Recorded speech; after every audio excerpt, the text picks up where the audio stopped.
¿Qué nos venden con las películas? Publicidad e ideología en el cine de Hollywood. Nuestro invitado es Jerónimo Rivera. Él es comunicador social e investigador del campo audiovisual, director y fundador de la Red Iberoamericana de Investigación en Narrativas Audiovisuales, docente de la Universidad de La Sabana en Bogotá, magíster en Educación de la Universidad Javeriana, autor del blog del periódico El Tiempo del Cine, y miembro del Comité Técnico de los Premios India Catalina 2015. Jerónimo, ¿cómo estás? Bienvenido. Muchas gracias por la invitación. Quiero dar dos indicaciones.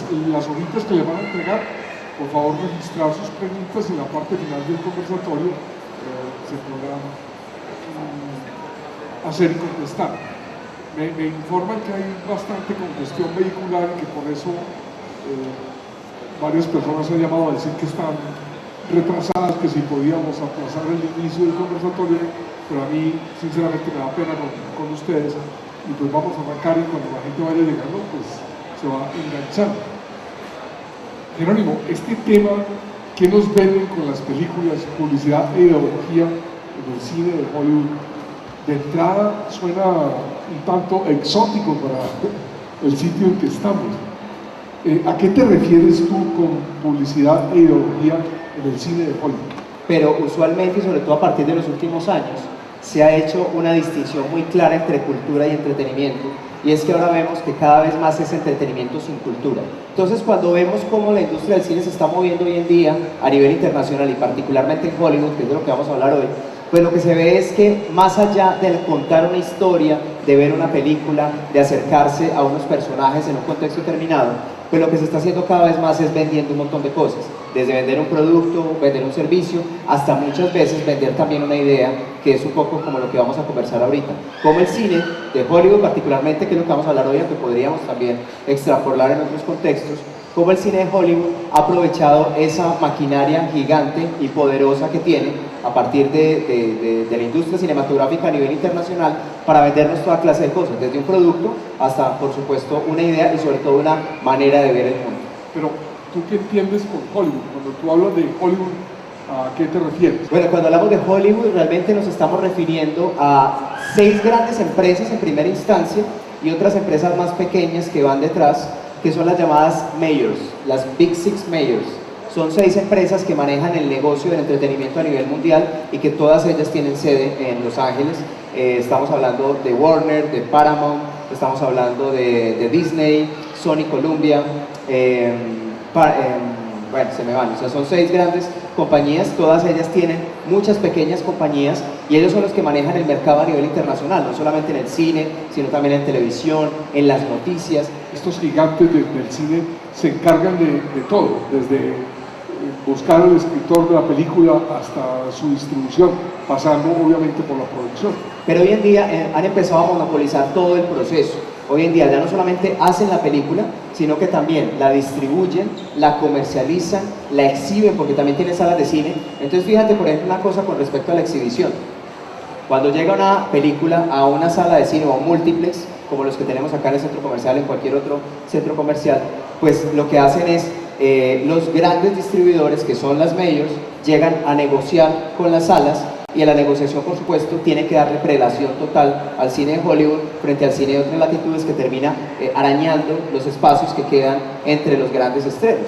Esto, por supuesto, es beneficioso para la sala de cine, que sabe que un Rápidos y Furiosos 7 pues va a tener mucha más presencia de público en las salas que si estuviera presentando una película colombiana o si estuviera presentando incluso una película de autor francesa o alemana. Entonces digamos que es un sistema que funciona desde el punto de vista comercial, pero mi punto en este sentido es, bueno, ¿por qué creer que el cine solamente es entretenimiento? A mí me pasa mucho que, como soy investigador del tema del cine, pues me hacen bullying por allá mi hermano que está por allá sentado, y dice pues que es que yo soy investigador de crispetas, pero además cuando uno va a hacer, por ejemplo, investigación en una universidad, se encuentra con que hay páginas bloqueadas, porque los servidores de las universidades, en términos generales, bloquean todo lo que sea entretenimiento, porque se supone que uno entra solamente a divertirse. Pero si yo voy a hacer una investigación sobre temas cinematográficos, tengo que entrar en esa página, no porque me interese saber cuál es la última esposa de Tom Cruise, sino porque tengo que conseguir datos específicos. ¿Tom Cruise tiene esposas? No tengo ni idea. Ah, bueno. Ese sí no es mi tema. Yo pensé que era... No sé si esposa, esposo, eso no me interesa para nada. Porque cuando sí hice como el repaso de lo que hacen estas mayors, como tú le llamas, me salté a los actores. Esos actores también son, dijéramos, dependientes de Hollywood. Totalmente. Son mercenarios de Hollywood. Y son los que venden de alguna manera la película, porque vamos a mirar, por ejemplo, entre ustedes, cuántos de ustedes realmente van a una película por el director, que sepan que yo quiero ver esa película porque es dirigida por tal persona. Por allá hay uno, bueno, unos cuantos. Pero lo que pasa es que también Hollywood no permite que los directores se luzcan, ¿cierto? Porque no les interesa. Son productos que se hacen en serie, son productos casi artesanales. Cualquier director talentoso puede llegar a hacer una película sin necesidad de ser un genio, ¿sí? Entonces lo que más jala de alguna manera a las personas a ver películas son los actores. Entonces, de hecho, cuando uno conversa normalmente con la gente, ¿qué película te viste? La última de Brad Pitt. Sí, Brad Pitt nunca ha dirigido una película en su vida, pero la gente va a verlo porque, uy, Brad Pitt es el papi, no sé, entonces pues hay que ver esa película, o porque es muy buen actor, ¿sí? Entonces, pues los actores son propiedad del estudio, son la cara del estudio, y la vida de ellos es verdad, nada envidiable. O sea, has dicho 2 o 3 veces la idea de que venden algo en las películas. Yo más o menos entiendo, pero me suena un poquito exótico, como que las películas me venden, los productos se venden en los comerciales, pero en el cine al que yo voy me venden cosas. Sí, es que las películas te venden productos y servicios, ¿sí? Eso es lo más elemental. Entonces cuando tú ves, por ejemplo, ¿a ustedes qué recuerdan alguna marca cuando yo les menciono la película El Náufrago? FedEx, ¿cierto? ¿Recuerdan alguna marca si yo les menciono la película Matrix? Nokia, ¿sí? Yo Robot, Converse, ¿sí? Pero el gran product placement del Náufrago no fue FedEx, fue Wilson, ¿sí? Que es un personaje y que es un balón y que es una marca de balones. Entonces, todo esto, digamos que hace parte de la narrativa de la historia y se supone que es contar una historia, pero realmente están haciendo un gran comercial a un producto, me están mostrando las bondades de un producto y por eso esto se ha establecido y cada vez más, para que se preparen, va a estar presente en las películas esos pequeños comerciales que van desde distintos grados. Lo primero es que nosotros estemos haciendo aquí una película y aquí aparezca esta botella con esta marca, ¿sí? Y entonces esto no aparece así gratuitamente en una película. Esta gente está pagando para aparecer ahí. Pero otra cosa es que yo tome esta botella y te diga, uy, esta agua, la parcela es lo máximo. Lo único que me quita a mí la sed. ¿Cómo se está pagando? ¿Cómo está actuando? Que ahorita que estábamos hablando extra micrófono me decías casos específicos y hay un caso muy específico reciente que se llama Aprendices fuera de línea. O sea, es un par de personajes que quieren entrar a trabajar a Google. Y toda la película nos muestra lo fantástico que es Google, que es una maravilla, las oficinas, pero es un gran infomercial en la película. Entonces, eso es lo primero que te están vendiendo. Lo primero que te están vendiendo son productos que aparecen allí en distintas maneras. Desde la marca que se ve al fondo, desde la mención que yo te hago de la marca. Si yo te digo, vamos a tomarnos una Coca-Cola, pues ahí ya estoy mencionando una marca. Hasta el punto de lo que hablamos ahorita de Wilson, que es un balón, pero es un personaje y es una marca.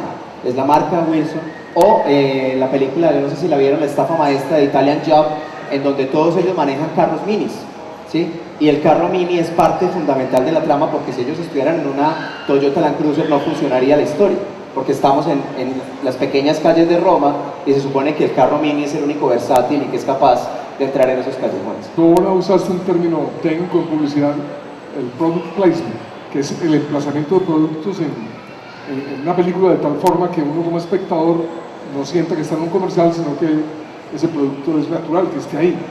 Y mencionaste los automóviles. Bueno, pero mi pregunta va hacia este aspecto. Esa presencia de los productos en las películas es cada vez menos soterrada, menos oculta, o siempre ha sido así? Siempre han estado los productos presentes en las películas, pero digamos que ya tiene que ver con la sutileza que el director o el guionista los involucre dentro de la trama, y lo descarados que pueden llegar a ser las marcas a veces, ¿cierto? Porque a veces también se meten de una manera tan fuerte que terminan estorbando en la película. No sé si alguno de ustedes vio una película cómica que se llama Wayne's World, el mundo de Wayne, ¿sí? Y ahí hacen un chiste buenísimo sobre que ellos no se quieren vender y lo que hacen es vender un montón de marcas, ¿cierto? Entonces el tipo llega y se recuesta así y dice, yo no voy a vender ninguna marca, está vestido con Nike de pies a cabeza y se nota claramente que es Nike. Entonces depende mucho de la sutileza que tenga la producción para mostrar esas historias y seguramente también de la exigencia que tenga la marca con respecto a la aparición de su marca en las películas. Hay un documental que les recomiendo que está completo en YouTube que se llama La película más vendida de la historia, y este documental lo hace Morgan Spurlock, que es el mismo que hizo otro documental que se llama Super Size Me, ¿sí? Y lo que hace Morgan Spurlock es ir mostrando qué es el product placement, vendiendo el documental a las marcas, diciendo ¿qué pasa si yo mientras me monto al carro voy tomándome su bebida energética? ¿Qué pasa si mientras hago esta entrevista al fondo pongo un letrero de Coca-Cola? ¿Qué pasa si mientras estamos conversando sacas un cigarrillo y se nota la caja? Entonces es poner en evidencia cómo estas marcas entran al cine, y eso no está mal, porque el cine tiene que financiarse de alguna manera, pero el problema es que a veces la marca decide el contenido de la película. Pruebas. Me coges fuera de base, pero lo que hablamos ahorita de Mini, ¿cierto? Converse, por ejemplo, en Yo Robot, aparecen varios planos en los que Will Smith está muy cómodo y se nota que está cómodo porque lleva unos Converse, ¿sí? Entonces, pues digamos que no molestaría tanto si fueran un poco más sutiles dentro de la historia, pero creo que a todos nos ha pasado que hay un momento en que uno dice, bueno, ya, ¿para qué me sigues mostrando esa marca? Ya me tienes un poco saturado con el tema. Acólito. Entonces me quedó como cierta inocencia. Hombre, pero no estás como exagerando, no estás como siendo muy radical. O sea, yo pienso que hay que poner las cosas en su sitio.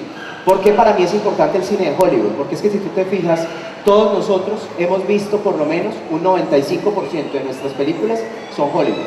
Y es lo que pasa en las salas de cine. Entonces, casi, lamentablemente, hablar de Hollywood es hablar de cine, ¿sí? Porque muy pocos, inclusive de nosotros, hemos visto películas en buena cantidad procedentes de otros países.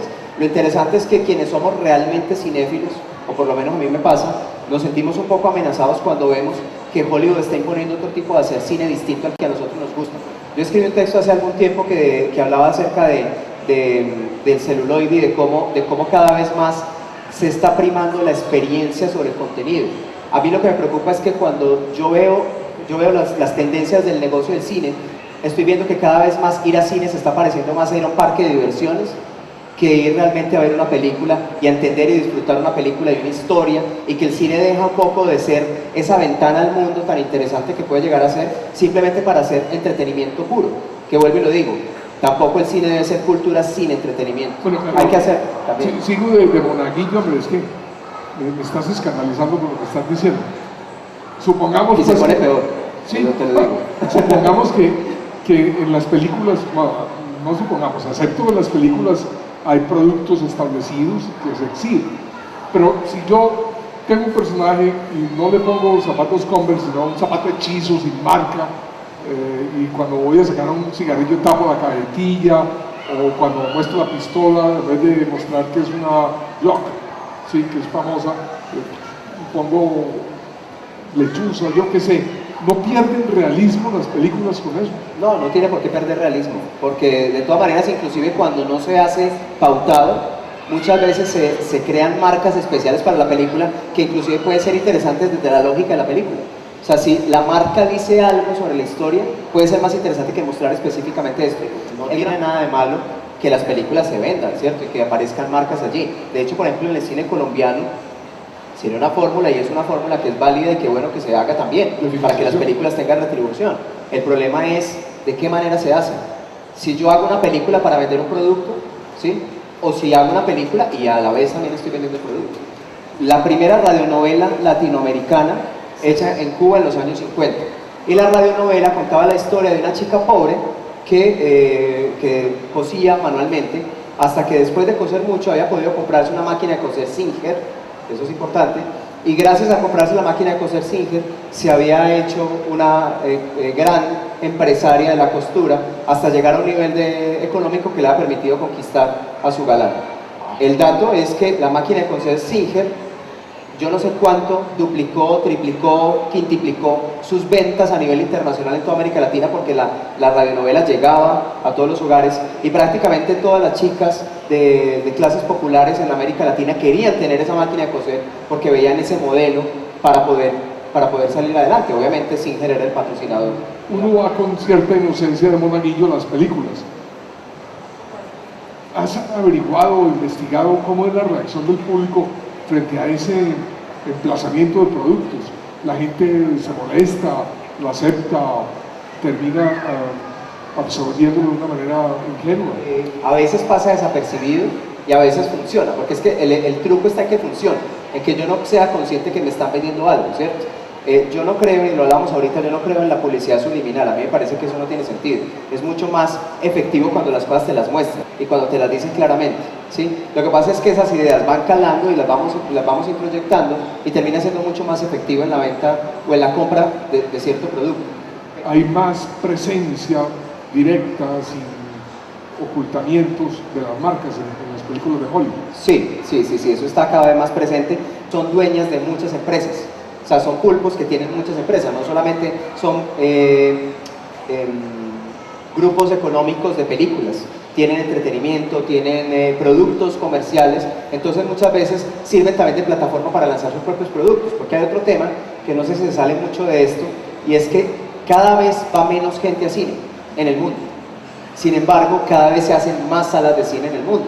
Entonces, en una lógica empresarial, pues no tiene sentido que un negocio que va para abajo empiece a generar más salas de cine, que obtiene recursos a partir de las películas. Es decir, la película hoy en día es simplemente la plataforma de lanzamiento de muchos productos. Y ahí no solamente hablamos de product placement, sino de otro elemento que tiene relación, que es el merchandising, ¿sí? Entonces ahora muchas veces nos venden una película también como una posibilidad de llenarse de mucho más dinero con la venta de los DVDs, con la venta de las camisetas, con la venta de de toda cantidad de cosas del videojuego, ¿sí? Entonces se vuelven grandes negocios en donde inclusive la película puede no ser tan rentable, pero lo rentable es lo que se produce a partir de la película. Hay una anécdota súper conocida, que no sé si ustedes la han escuchado, de George Lucas, ¿no? De George Lucas cuando él llega a vender su película Star Wars en los años 70, o sea, es imposible que nosotros hagamos esa película porque es muy cara. Entonces él les dice, hagamos una cosa, págueme lo mínimo que se le puede pagar a un director, pero denme los derechos a perpetuidad del merchandising, que no existía. O sea, déjeme explotar esto con muñequitos y los otros seguramente le ríen la cara y dijeron, este es mucho bobo, ¿cómo le ocurre ese negocio tan malo? Sí, claro señor, hágale, bien pueda de uno. Y George Lucas es multimillonario por el merchandising. O sea, miremos cuántas cosas hay en todo el mundo de Star Wars, y eso es lo que tiene los bolsillos llenos de George Lucas, no son las películas. Vamos a ver un video corto en donde vamos a ver ejemplos el de product placement. Vamos a ver algunos ejemplos gráficos de productos emplazados en películas. Ok.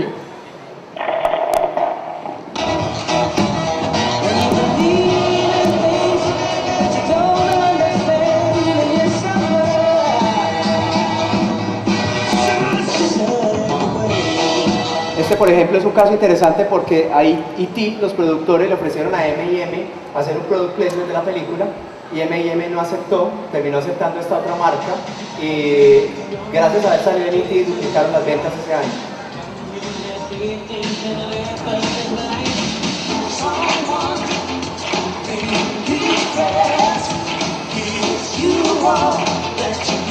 Well, it's quasi-facetious, but you do not realize that Taco Bell was the only restaurant to survive the franchise wars.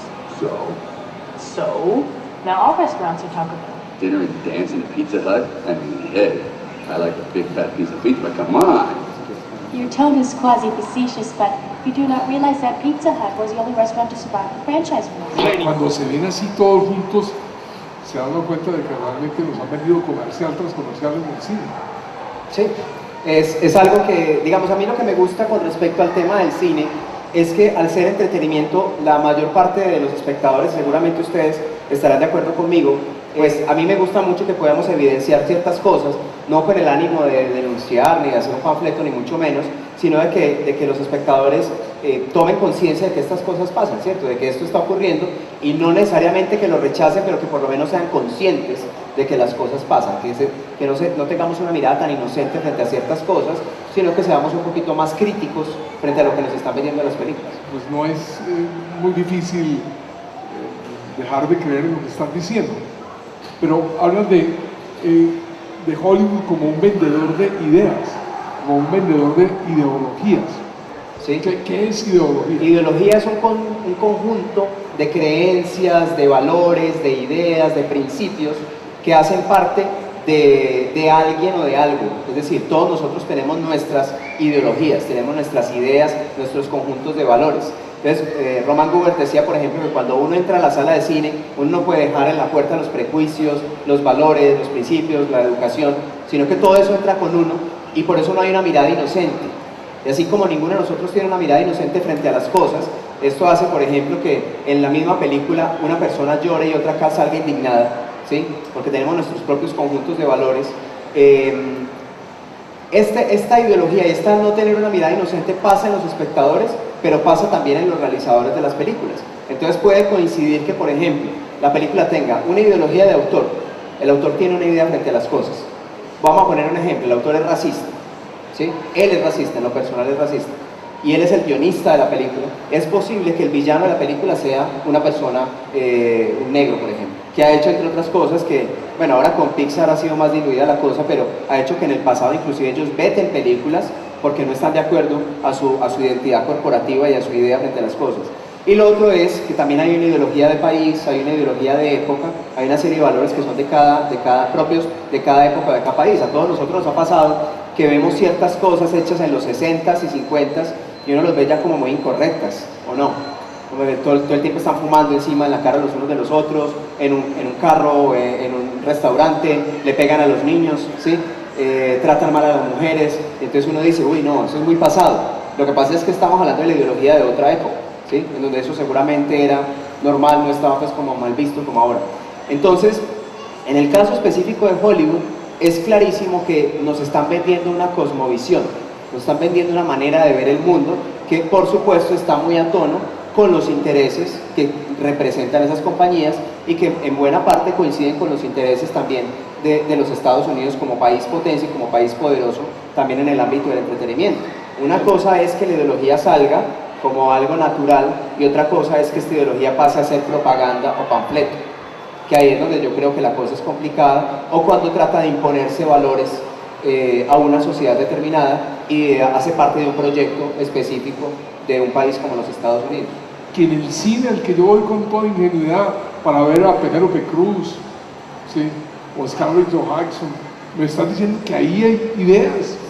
No necesariamente, eso también quiero hacer claridad, no necesariamente. Yo no soy de la teoría del complot, de que entonces todos son villanos y quieren apoderarse del mundo, no necesariamente. Pero sí es claro que hay un sistema de valores y aquí hay una cosmovisión que les interesa que nosotros compartamos, ¿sí? Pongamos un ejemplo que no es de cine sino de la televisión.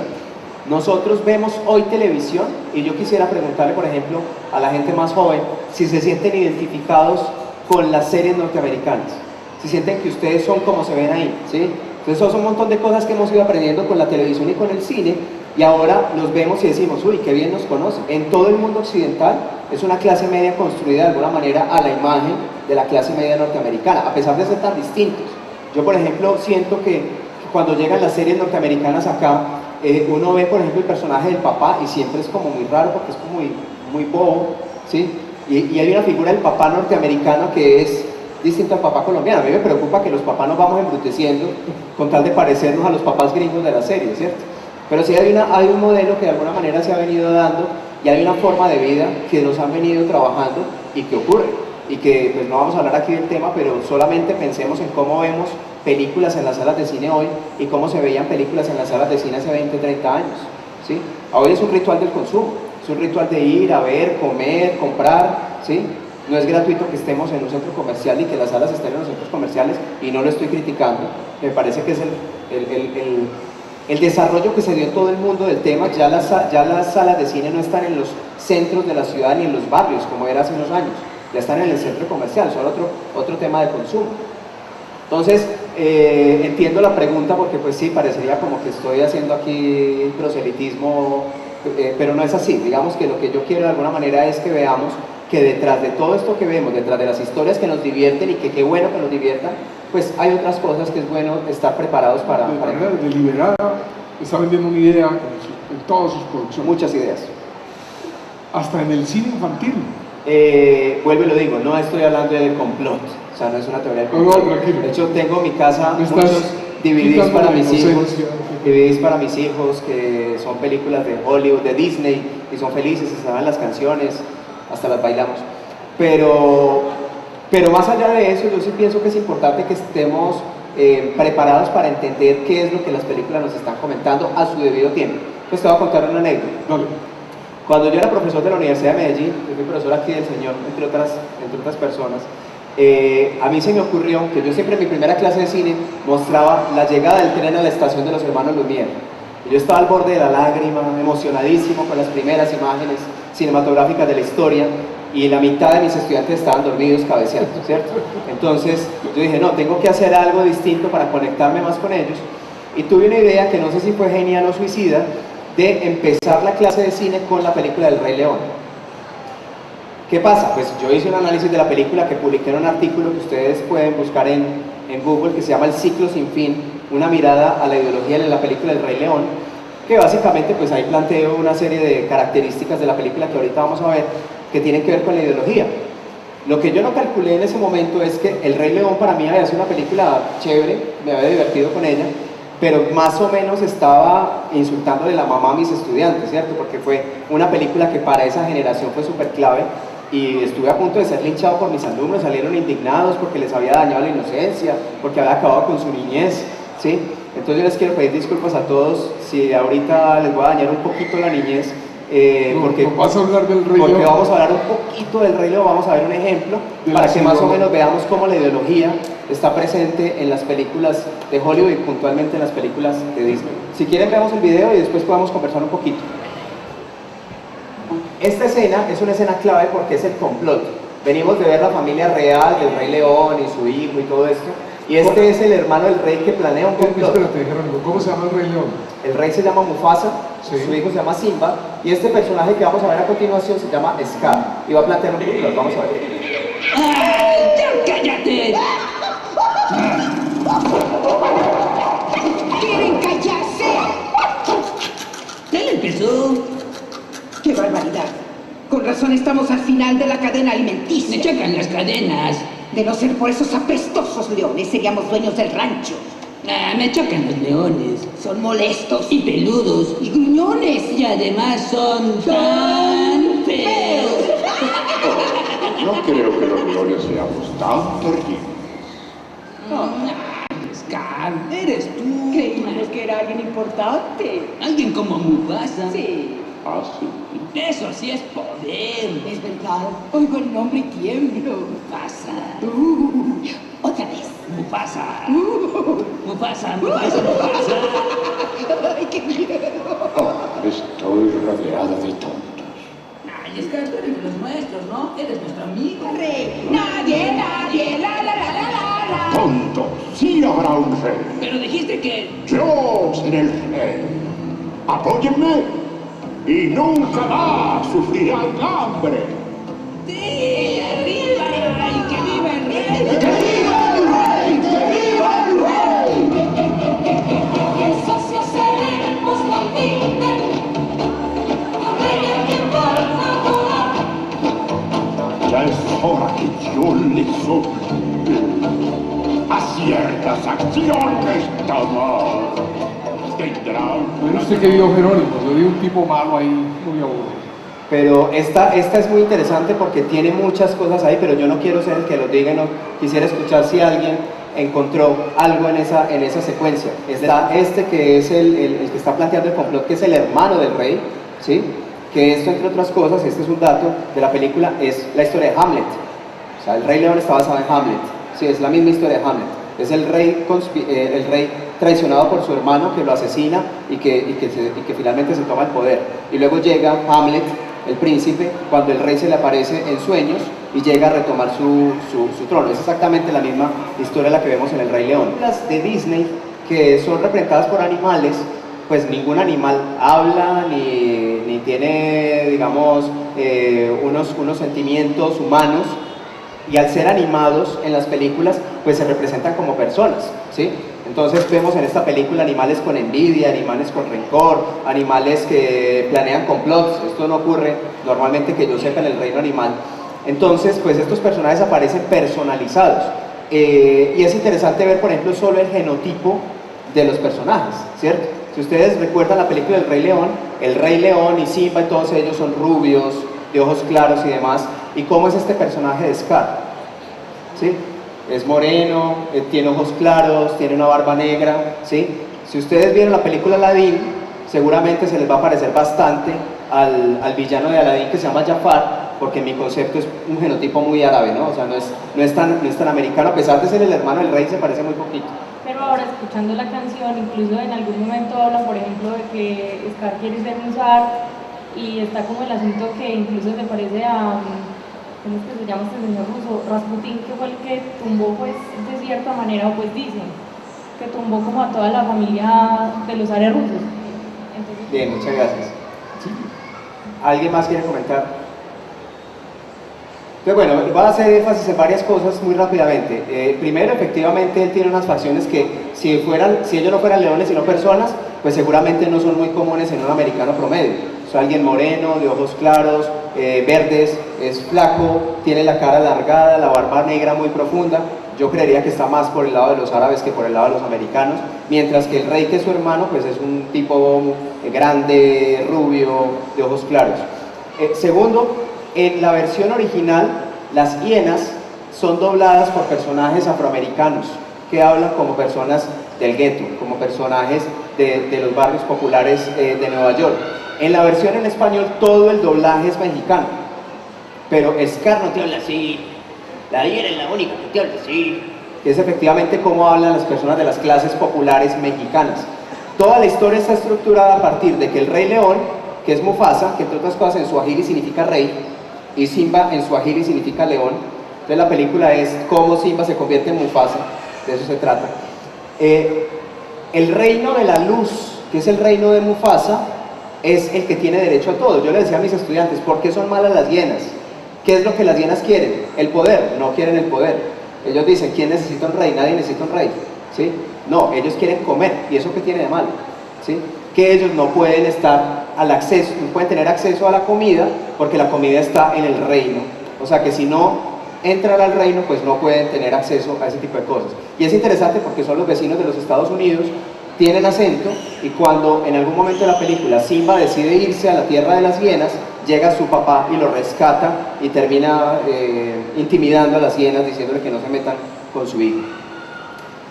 Lo otro, efectivamente, hay varias referencias a cosas interesantes. Tenemos las hienas se transforman en perros Doberman, no sé si ustedes lo vieron. Cuando ellas están marchando, tienen más aspecto de un perro Doberman, que es muy típico de toda la iconografía nazi, ¿sí? Pero además de eso están marchando, y el plano de la marcha de las hienas es casi calcado del triunfo de la voluntad de Leni Riefenstahl, ¿sí? Es la mirada desde el Führer y ver cómo todos marchan y le hacen homenaje porque están marchando mirando hacia el balcón donde está el Führer. Y hay un detallito pequeño que no es que sea publicidad subliminal, pero que está en la película, y es que la silueta de Scar, la que se dibuja sobre la roca, es exactamente el águila rampante de la ideología y de la iconografía nazi. Entonces hay una serie de cosas. La luna menguante que aparece al final, pues también es otro aspecto de la iconografía árabe, ¿cierto? Entonces son pequeñas cosas que, digamos, que yo, que soy gomoso de este tema, pues disfruto mucho. Seguramente ustedes no estarán tan engomados por seguir estas cosas, pero yo lo único que espero cuando tengo estos encuentros con público es que la gente por lo menos quede un poquito tocada y como con curiosidad de conocer más y de abrir un poquito más los ojos cuando están viendo las películas. Pero aquí esto es casi pornografía, o sea, todo es retorcido. Aclaro que me encanta esta película. Sí, por supuesto, pero no hay nada evidente. O sea, si alguien no te hace ver lo que tú nos has hecho ver, nos quedamos pensando en una historia infantil. De verdad. O sea, hay una escena de jugueteo sexual entre Simba y Nala. Hay una escena en la cual Simba consume gusanos alucinógenos, ¿no lo recuerdan? Gusanitos de colores, y entra en un trance alucinógeno, psicodélico. Óigame, no, pero, y Hakuna Matata. Yo soy malo. Sí, está acabando, Hakuna. Bueno, Hakuna Matata, por Hakuna ejemplo, que Matata. es otro asunto. O sea, estamos hablando del ciclo sin fin. ¿Qué es el ciclo sin fin? Que es la canción del principio. Y la canción del principio es muy fuerte porque dice, desde el día que al mundo llegaste tienes un legado en este mundo. Es decir, si tú naciste pobre, tienes que seguir siendo pobre el resto de vida. Si tú naciste poderoso, estás condenado a ser poderoso. ¿Qué es lo que le pasa a Simba? Simba se va a donde los chéveres, que son los hippies estos que no amenazan el reino, que están en su mundo por allá aparte, y luego van y lo buscan a él. Ahí hay ideología de género también, porque la leona es más fuerte que él. Sin embargo, la leona no puede ser reina, es a él al que tiene que buscarlo porque él es el rey.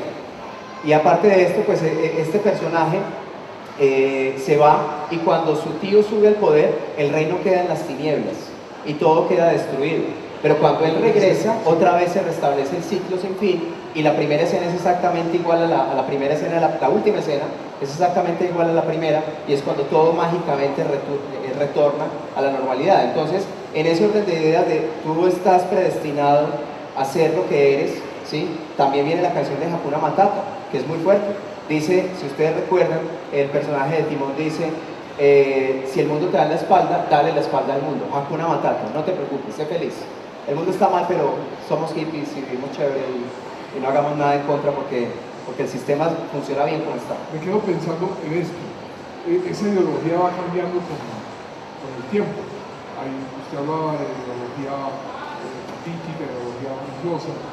Hay una ideología erótica en Hollywood.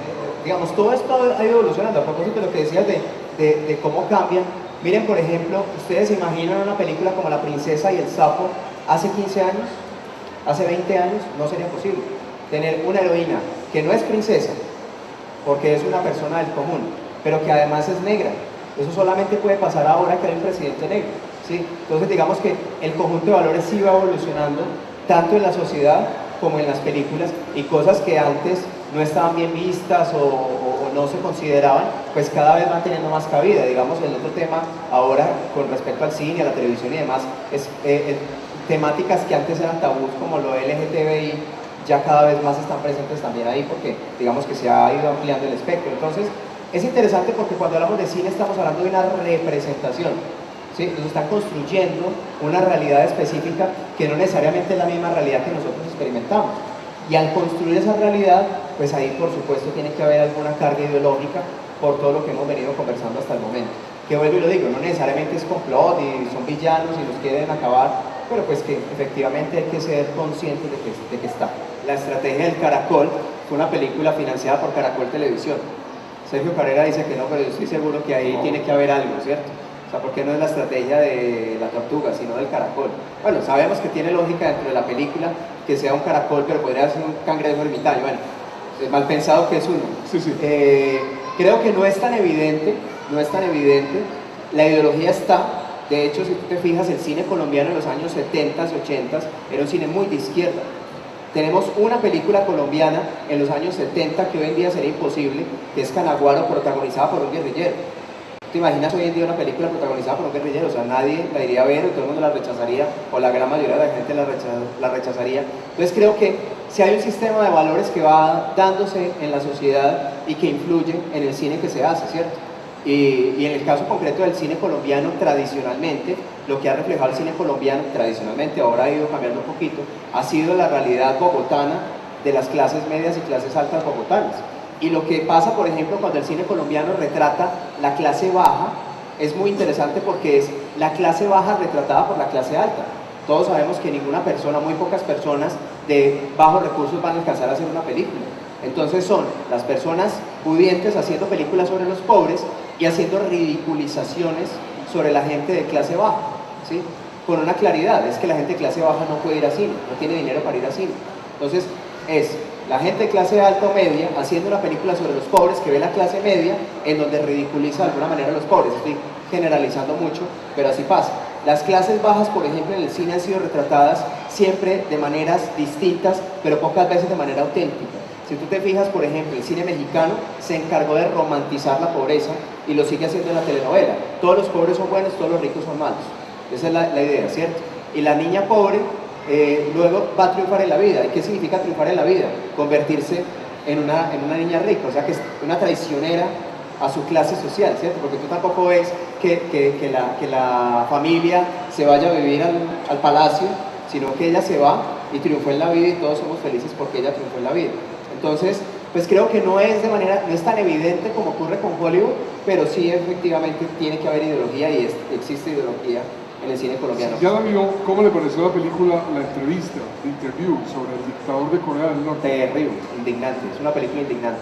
Es una muestra del extremo al que puede llegar el tema ideológico y la falta de respeto. Por supuesto, yo estoy seguro que aquí no va a haber ningún partidario, pues espero, de este señor de Corea del Norte, de Sun Jin, no sé qué, que es un tipo desagradable, pero de ahí al irrespeto en el que cae la película frente a cualquier figura pública, y esto es algo que hacen en Hollywood y a mí me molesta sobremanera, una película como 7 días en el Tíbet, en donde casi que ponen al Dalai Lama a comer hamburguesa, ¿sí? Entonces yo creo que también todo tiene su medida y todo tiene su mesura, es decir, el humor, por muy pasado que sea, tiene que tener una medida de respeto. La película es desagradable, aparte pues de todo es un humor muy desagradable, muy grotesco, pero aparte de eso creo que hay un tema de respeto también por las otras nacionalidades que tiene que cuidarse y contribuir a los estereotipos y casi hacer bullying de país, pues no estoy de acuerdo. Esa película es terrible, me parece. No es dañino, a menos que termine afectando el contenido. La narrativa, sí. Como en el caso de Wilson, por ejemplo. Tal cual. Ok, tengo una pregunta que dice, este es un comentario con pregunta. A mí, dice la persona, por desgracia no me tocó que me arruinaras el Rey León, me la sé completa. Mi pregunta es, ¿cómo puede uno, como egresado de cine, dedicarse a la investigación cuando la misma academia nos cierra las puertas una vez terminamos?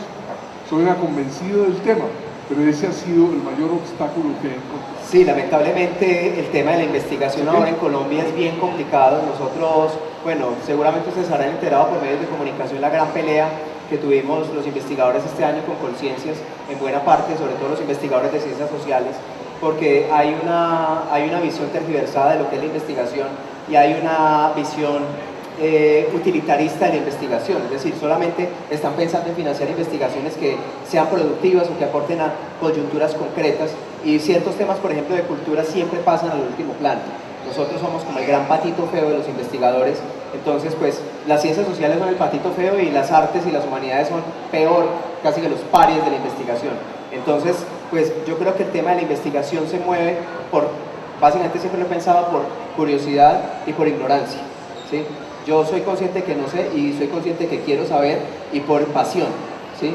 Pero realmente muy pocas veces porque haya un impulso decidido, porque haya gente muy interesada en que se investiguen asuntos de ciencia, de cultura. De hecho, hay mucha gente interesada también en que no se investiguen ciertos temas de cultura o que no se hagan cosas como formación de públicos. Porque la formación de públicos pues muchas veces también puede hacer que la gente sea más crítica frente a lo que se consume, y eso a muchas personas o a muchos intereses pues no les va a convenir. Tú perteneces a la Red Iberoamericana de Investigación en Narrativas Audiovisuales. Nosotros la fundamos hace 10 años en México y hoy en día hay 130 investigadores de 14 países ahí presentes en la red. Hemos hecho 4 congresos internacionales.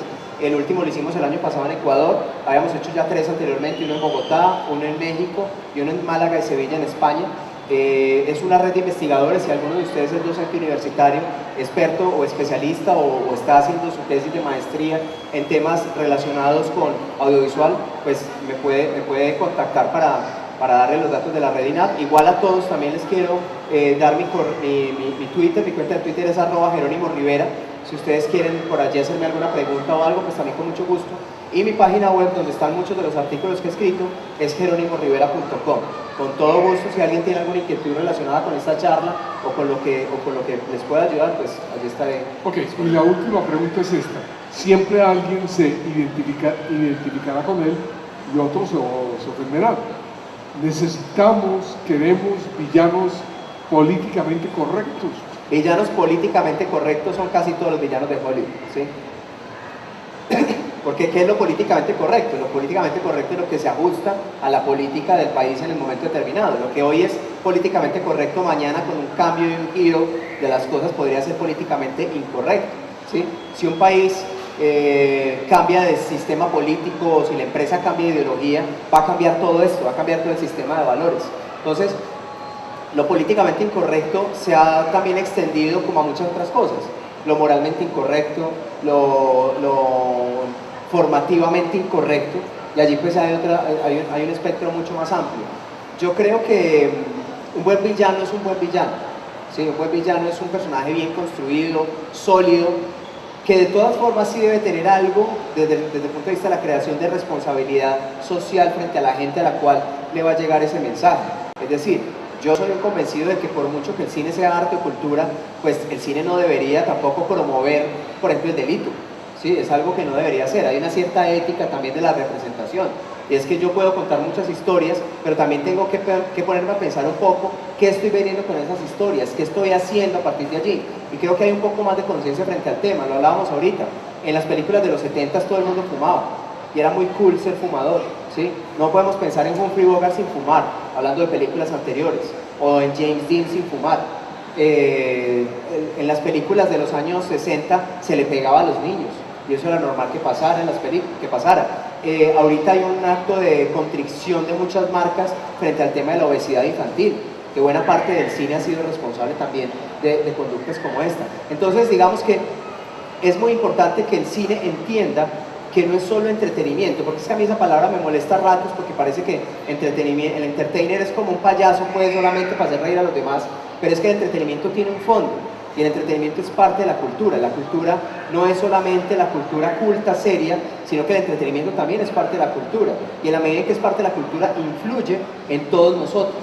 Entonces, qué bueno que también quienes hagan entretenimiento sean un poco más conscientes de que sus mensajes tienen también una importancia en los contextos sociales y culturales, y que muchas veces por hacer algo que simplemente es entretenido, pues no medimos las consecuencias y terminamos ocasionando cosas que pueden llegar a ser terribles en la sociedad. Jerónimo, muchísimas gracias por esclarecernos tus ideas y por abrirnos los ojos frente a tanta cosa que hemos pasado por alto cuando vamos al cine de Hollywood. ¿Quieres hacer una última declaración? No, pues simplemente invitarlos a todos a que sigan viendo películas, a que sigan gustándoles el cine de Hollywood. Eso me parece importante decirlo. Yo no soy un enemigo del cine de Hollywood, simplemente siento que hay que conocer más para inclusive disfrutar mejor. Yo tengo un libro que se llama Cine, Recetas y Símbolos, y el subtítulo del libro es Guía para entender el cine sin dejar de disfrutarlo. Y yo creo que esa es la clave, hay que entender el cine sin dejar de disfrutarlo.